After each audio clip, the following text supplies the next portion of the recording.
ఫెవికాల్ ఈ పేరు వినగానే మనందరికీ గుర్తుకు వచ్చేది వీళ్ళ విచిత్రమైన అడ్వర్టైజ్మెంట్స్. నిజానికి వీళ్ళ యాడ్స్ ని చూస్తే మనకు నవ్వొస్తుంది కానీ వీళ్ళ యాడ్స్ అనేవి ఆలోచింపజేసేలాగే ఉంటాయి. కేవలం మార్కెట్ లో గ్లూ ఒక్కటే అమ్ముతూ మార్కెట్ లీడర్ గా ఉండొచ్చు అని ప్రూవ్ చేసింది ఈ ఫెవికాల్ కంపెనీ. మొదట్లో ఫెవికాల్ కంపెనీ ఒక సింథటిక్ గ్లూ ని తయారు చేస్తూ స్టార్ట్ అయ్యింది ఈ కంపెనీ. కానీ ఇప్పుడు జోక్స్ కానివ్వండి, మీమ్స్ కానివ్వండి, furniture shops, carpenters, plumbers, developers, ఆఖరికి స్కూల్స్ లో యూజ్ చేసే ప్రాజెక్ట్స్ లో కూడా ఫెవికాల్ ని యూజ్ చేస్తున్నారు. మనందరం ఇదంతా కేవలం ఒక లక్ మాత్రమే అనుకుంటాం. కానీ ఫెవికాల్ కంపెనీ మార్కెట్ లోకి రావడానికి ఈ అడ్వర్టైజ్మెంట్స్ తో పాటు ఎన్ని స్ట్రాటజీస్ యూజ్ చేసిందో తెలుసా? వీళ్ళ అడ్వర్టైజ్మెంట్స్ ని గమనిస్తే ఒక యాడ్ లో బస్ లోపల బయట ఓవర్ క్రౌడెడ్ తో ఉంటూ రోడ్ ఎలా ఉన్నా ఏ వ్యక్తి పడకుండా ఉంటున్నారు అని చూపిస్తారు. కానీ ఆ వ్యక్తులు పడకుండా ఉండడానికి గల కారణం బస్ వెనుకున్న ఫెవికాల్ బ్రాండ్ అని పోర్ట్రే చేస్తారు.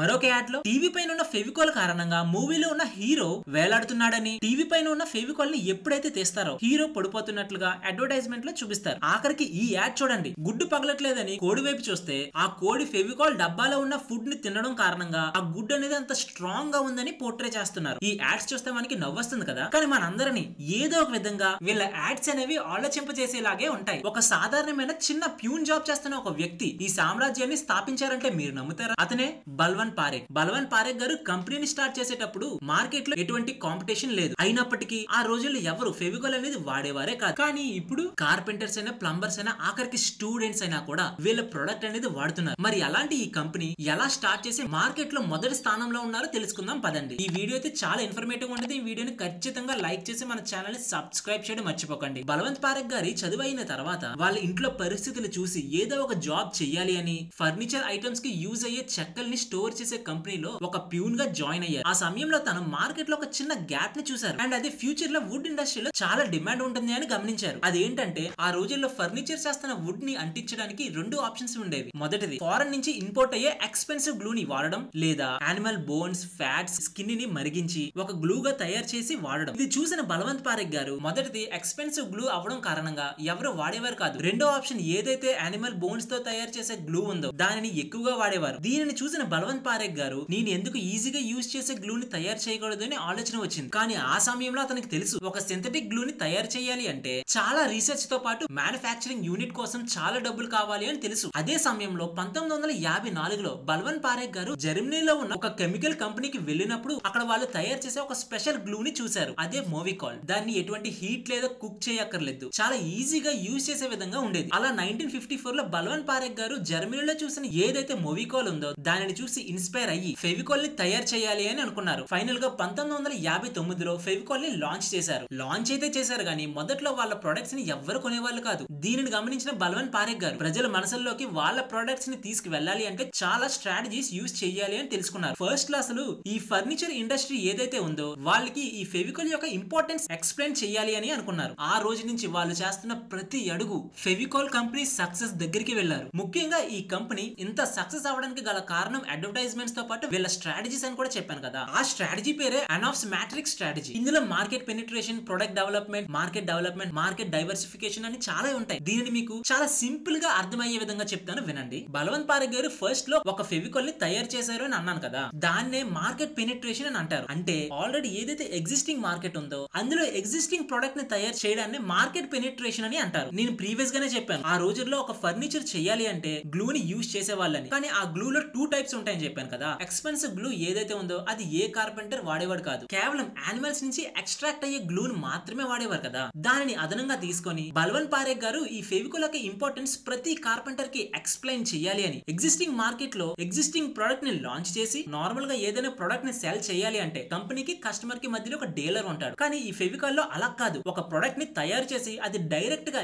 ఏ డీలర్ లేకుండా కస్టమర్ కి వెళ్ళాలి అని అనుకున్నారు. దీనికోసం వీళ్ళు ఫస్ట్ ఒక ఫర్నిచర్ షాప్స్ కి వెళ్లి వీళ్ళ బ్రాండ్స్ ని ప్రమోట్ చేయడమే కాదు, కార్పెంటర్స్ దగ్గరికి వెళ్లి కూడా ఈ ఫెవికాల్ యొక్క ఇంపార్టెన్స్ ని ఎక్స్ప్లెయిన్ చేయడం స్టార్ట్ చేశారు. వాళ్ళు ఏ విధంగా ఎక్స్ప్లెయిన్ చేశారో ఒక చిన్న ఎగ్జాంపుల్ తో చెప్తాను. ఫెవికాల్ కంపెనీ కార్పెంటర్స్ దగ్గరికి వెళ్లి ఒక చిన్న మ్యాథ్ చెప్పేవారు. ఆ మ్యాథ్ తో దెబ్బకి ఎలాంటి వాడైనా కన్విన్స్ అవ్వాల్సిందే. సపోజ్ ఒక కార్పెంటర్ ఒక ₹1,00,000 ప్రొడక్ట్ ని తయారు చేస్తున్నారు. దానికి యూజ్ అయ్యే కాస్ట్ 2% అంటే ₹2,000. ఎలాగో ఎక్స్పెన్సివ్ గ్లూ అనేది ఎవరు వాడరు కాబట్టి యానిమల్ ఫ్యాట్ నుంచి ఎక్స్ట్రాక్ట్ అయ్యే ఏదైతే గ్లూ ఉందో దాన్ని ఎగ్జాంపుల్ గా తీసుకుంటే ఆ యానిమల్ ఫ్యాట్ ని ఎప్పటికప్పుడు హీట్ చేసి వాడుతూ ఉండాలి. సో దానికి ఒక పర్సన్ ఉండాలి. ఒక రోజు ఒక పర్సన్ 8 hours వర్క్ చేయాలి అంటే వాళ్ళ కాస్ట్ అనేది 700 to 800 రూపీస్ ఉంటుంది. అంటే ఒక గ్లూ మాత్రమే తయారు చేయడానికి ఒక పర్సన్ కావాలి, దానికి 800 రూపీస్ ఖర్చు అవుతుంది. సో ఏదైతే 2% ఉంటుందో ఆ 2000 కి 800 రూపీస్ లేబర్ కాస్ట్ యాడ్ చేస్తే ఒక కార్పెంటర్ కి ఒక గ్లూ అయ్యే కాస్ట్ అనేది 2800 రూపీస్. కానీ గ్లూ అయ్యే కాస్ట్ ఏదైతే 2000 ఉందో అదే ప్రైస్ కి ఫెవికాల్ వచ్చిన పోనీ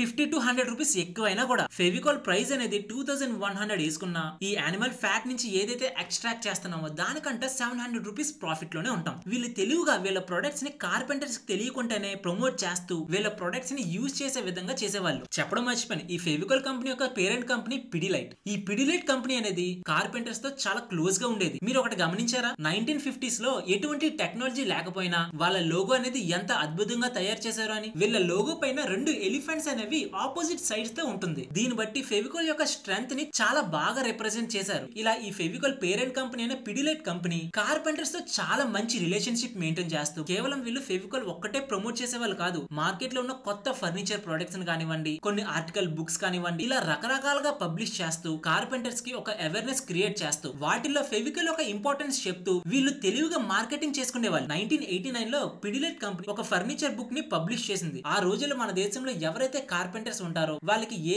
ప్రాబ్లమ్స్ ఉన్నాయో ఆ ప్రాబ్లమ్స్ అన్నిటికీ ఆ బుక్ లో సొల్యూషన్ దొరికింది. ఇలా వీళ్ళు ఎగ్జిస్టింగ్ మార్కెట్ లో ఎగ్జిస్టింగ్ ప్రొడక్ట్ ని మార్కెట్ లోకి ఇంట్రడ్యూస్ చేశారు. Next strategy market developing. ఈ సెకండ్ స్ట్రాటజీ గురించి చెప్పే ముందు మీకు గానీ ఈ వీడియో ఇన్ఫర్మేటివ్ అనిపిస్తే మన వీడియోని ఖచ్చితంగా లైక్ చేసి మన ఛానల్ ని సబ్స్క్రైబ్ చేయడం మర్చిపోకండి. అదే సెకండ్ స్ట్రాటజీ మార్కెట్ డెవలప్మెంట్. అంటే ఎగ్జిస్టింగ్ మార్కెట్ ఏదైతే ఉందో ఆ మార్కెట్ లోకి కొత్త ప్రొడక్ట్స్ ని ఇంట్రడ్యూస్ చేయడం. మనం మాట్లాడుకున్నాం కదా, పిడిలైట్ కంపెనీ వాళ్ళ కస్టమర్స్ అయిన కార్పెంటర్స్ చాలా మంచి రిలేషన్షిప్ మెయింటైన్ చేస్తుంది అని. అండ్ ఇలా మెయింటైన్ చేయడమే కాదు, ఫెవికాల్ ఛాంపియన్ క్లబ్ ని స్టార్ట్ చేసి కార్పెంటర్స్ ని కొన్ని టూర్స్ కి తీసుకువెళ్ళేది. ఇలా తీసుకువెళ్తూ ఆ కంపెనీ కస్టమర్స్ దగ్గర నుంచి కొన్ని ఫీడ్బ్యాక్స్ తీసుకుంది. అందులో నేను కొన్ని చెప్తాను. కొంతమంది కార్పెంటర్స్ ఏమనివారంటే, మేము ఏదైతే ఇంటికి ఫర్నిచర్ చేస్తున్నామో ఆ ఫర్నిచర్ కి ఫెవికాల్ యూజ్ అవుతుంది, కానీ కిచెన్ లో తయారు చేసే ఫర్నిచర్ కి ఎక్కువ వాటర్ కి కాంటాక్ట్ అవడంతో ఈ ఫెవికాల్ పని చేయట్లేదు అని చెప్పారు. దానికి ఫెవికాల్ కంపెనీ ఫెవికాల్ మెరైన్ ని ఇంట్రడ్యూస్ చేసింది. మరికొంతమంది కార్పెంటర్స్ ఎండాకాలంలో మేము ఏదైతే ఫెవికాల్ ని యూజ్ చేసి ఫర్నిచర్ ని తయారు చేస్తున్నామో అది ఆ హీట్ వల్ల కరిగిపోతుంది అని చెప్తే దానికి ఫెవికాల్ కంపెనీ వాళ్ళు ఫెవికాల్ హీట్ ఎక్స్ ని ఇంట్రడ్యూస్ చేశారు. పెద్ద పెద్ద ప్రాజెక్ట్స్ చేసే వాళ్ళు ఉంటారు కదా, ఆ కార్పెంటర్స్ ఏమన్నారంటే, మేము ఫెవికాల్ ని యూజ్ చేస్తున్నాం ఓకే, కానీ అది డ్రై అవడానికి చాలా టైం పడుతుంది అని చెప్తే దానికి కూడా ఈ Fevicol company Fevicol speed X అనే ప్రొడక్ట్ ని ఇంట్రడ్యూస్ చేసింది. ఇలా వీళ్ళు మార్కెట్ లో ఏదైతే ఎగ్జిస్టింగ్ మార్కెట్ ఉందో దానిలో న్యూ ప్రొడక్ట్స్ ని తీసుకొచ్చి వీళ్ళ సెకండ్ స్ట్రాటజీని ఇంప్లిమెంట్ చేశారు. ఈ ఫెవికాల్ పేరెంట్ కంపెనీ అయిన పిడిలైట్ కంపెనీ ఏ కార్పెంటర్ కి క్రెడిట్ అనేది ఇచ్చేవారు కాదు. అయినప్పటికీ మార్కెట్ లోనే నెంబర్ 1 పొజిషన్ లో ఉన్నారు. మీరు చెప్పండి, మార్కెట్ లో 2 ప్రొడక్ట్స్ ఉన్నాయి. ఒక కంపెనీ ఏమో అప్పు రూపంలో ఇస్తుంది, మరొక కంపెనీ డబ్బులు కడితేనే ఇస్తుంది. మనం ఎటువైపు వెళ్తాం? ఆబ్వియస్లీ ఏదైతే అప్పు ఇస్తుందో అది తీసుకొని ఫర్నిచర్ కంప్లీట్ అయిన తర్వాత వచ్చిన డబ్బులతో ఆ అప్పుకి రీపే చేస్తాం. కానీ ఈ ఫెవికాల్ కంపెనీ ఎటువంటి క్రెడిట్ ఇవ్వనప్పటికీ కూడా ఈ ఫెవికాల్ కంపెనీ అనేది ఫస్ట్ పొజిషన్ లోనే ఉంది. ఇందాక ఎగ్జాంపుల్ తీసుకుందాం. ఒక ఫర్నిచర్ చేయడానికి 1,00,000 రూపాయలు అయింది అనుకోండి, దానికి గ్లూక్ అయ్యే కాస్ట్ 2%, అంటే 2,000 రూపాయలు మాత్రమే. సపోజ్ కార్పెంటర్ ఆ 2,000 రూపీస్ కి క్రెడిట్ ఇవ్వలేదని వేరే కంపెనీ నుంచి ఎవరైతే క్రెడిట్ ఇస్తారో ఆ ప్రొడక్ట్ తీసుకున్నారనుకోండి, ఆ ప్రొడక్ట్ పైన కార్పెంటర్ కి ఎటువంటి నమ్మకం ఉండదు. సపోజ్ అది 1 ఇయర్ లో బ్రేక్ అయిపోయింది అనుకోండి, ఆ ప్రొడక్ట్ అనేది వేస్ట్ అవుతుంది. అలా వేస్ట్ అయిన తర్వాత కార్పెంటర్ నుంచి ఎవరైతే ఆ ప్రొడక్ట్ ని కొంటారో వాళ్ళ దగ్గర నుంచి ఈ కార్పెంటర్ కి బిజినెస్ పోతుంది. ఇలా ఒక కార్పెంటర్ 200 నుంచి 300 రూపీస్ ఈ క్రెడిట్ రూపంలో సేవ్ చేద్దామని అనుకుంటే అతని బిజినెస్ మొత్తం పోతుంది కదా. సో అందుకే మార్కెట్ లో ఎన్ని ప్రొడక్ట్స్ ఉన్నా అవి క్రెడిట్ రూపంలో ఇస్తున్నా కూడా ఫెవికాల్ మాత్రమే మార్కెట్ లీడర్ గా ఉంది. నెక్స్ట్ వీళ్ళ థర్డ్ మార్కెటింగ్ స్ట్రాటజీ గురించి మాట్లాడుకుంటే దాని పేరే మార్కెట్ డెవలప్మెంట్. ఎగ్జిస్టింగ్ ప్రొడక్ట్ ని కొత్త మార్కెట్ లోకి తీసుకురావడం. ఆ రోజుల్లో ఫెవికాల్ అనేది కేవలం కార్పెంటర్స్ మాత్రమే వాడేవారు. ఫెవికాల్ ఎడిసివ్ ఇండస్ట్రీలో ఫర్నిచర్ మార్కెట్ లోనే ఉండేది. కానీ టైం టు టైం వాళ్ళ ప్రొడక్ట్స్ ని ఇన్నోవేటివ్ గా మార్కెట్ చేస్తూ వాళ్ళ ఫెవికాల్ బ్రాండ్ ఏదైతే ఉందో అవి చిన్న చిన్న ఫ్రెండ్లీ ప్యాకెట్స్ గా తయారు చేస్తూ స్టూడెంట్స్ కి వీలుగా అయ్యే స్మాల్ ట్యూబ్స్ లోని బాటిల్స్ లోని అమ్మడం స్టార్ట్ చేసింది. అప్పటి వరకు ఇంట్లో ఎవరైనా దేనినైనా అంటించాలి అంటే కేవలం మైదాని మాత్రమే యూజ్ చేసేవాళ్ళు. కానీ ఈ ఫెవికాల్ ఈ మార్కెట్ సెగ్మెంట్ లో కూడా వీళ్ళ ప్రొడక్ట్స్ ని చాలా తెలివిగా ఇంట్రడ్యూస్ చేస్తూ ఆ పొజిషన్ లో కూడా నెంబర్ 1 పొజిషన్ లోకే తీసుకొచ్చింది. అలా కేవలం హార్డ్వేర్ స్టోర్ లో మాత్రమే ఉండే ఈ ఫెవికాల్ కంపెనీ వాళ్ళకున్న మార్కెటింగ్ స్ట్రాటజీస్ తో stationery shops, super market and present e commerce website లో జనరల్ స్టోర్స్ లో అవైలబుల్ గా ఉన్నాయి. ఇలా ఫెవికాల్ అనేది ఒక కార్పెంటర్ కి మాత్రమే యూజ్ అయ్యే ప్రొడక్ట్ కాదని ఇంట్లోను లేదా స్కూల్స్ ప్రాజెక్ట్ లో యూజ్ అయ్యే ప్రొడక్ట్ గా ఇన్నోవేట్ చేస్తూ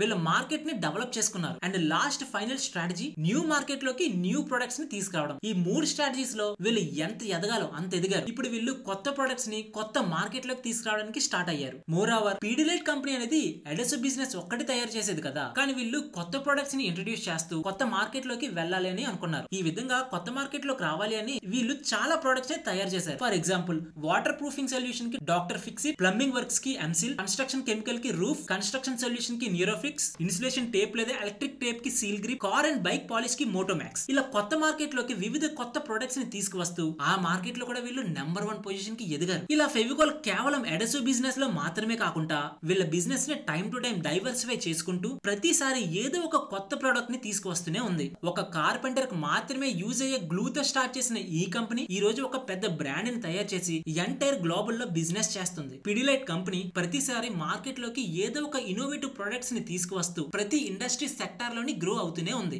ఈ వీడియో చూస్తున్న మీకు నెక్స్ట్ టైం ఫెవికాల్ అనే పేరు వినగానే మీకు కేవలం వాళ్ళు చేస్తున్న అడ్వర్టైజ్మెంట్స్ మాత్రమే కాదు, వాళ్ళ బిజినెస్ స్ట్రాటజీస్ కూడా గుర్తుకు రావాలి. That's all for today friends. ఈ వీడియో కానీ మీకు ఇన్ఫర్మేటివ్ గా అనిపిస్తే మన వీడియోని లైక్ చేసి మన ఛానల్ ని సబ్స్క్రైబ్ చేయడం మర్చిపోకండి.